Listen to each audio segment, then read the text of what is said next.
आगामी निवडणुकीच्या पार्श्वभूमीवर बैठकांचं सत्र जोरदार सुरू झाल्याचं दिसतंय। संभाजीनगरात मवियाची दुसरी बैठक पार पडतीये।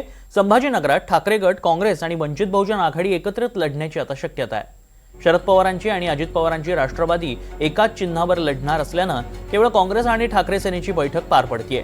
दुसऱ्या बैठकीत तोडगा निघाल्याची माहिती सूत्रांकडून मिळाली आहे। फॉर्म्युलावर काँग्रेस, ठाकरे सेना आणि वंचितची चर्चा सुरू आहे। अधिक माहिती जाणून घ्या, आमचे प्रतिनिधी मोहसिन शेख सध्या संपर्कात आहेत। मोहसिन, काय नेमकं घडलंय? बैठकीतले अपडेट्स काय आहेत? तन्मय, रात्री उशिरापर्यंत देखील ही बैठक सुरू होती। आज दुसऱ्या दिवशी देखील बैठक सुरू आहे। उभं म्हणजे ठाकरे गट, वंचित आणि काँग्रेस हे तिन्ही पक्ष एकत्र येण्यासाठी प्रयत्न करतात।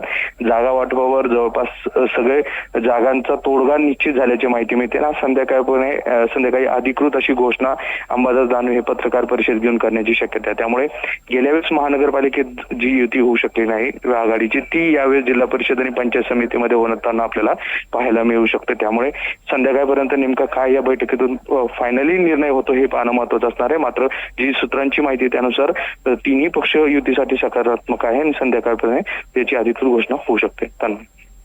धन्यवाद मोहसिन, आपण दिलेल्या सगळ्या सविस्तर माहितीसाठी।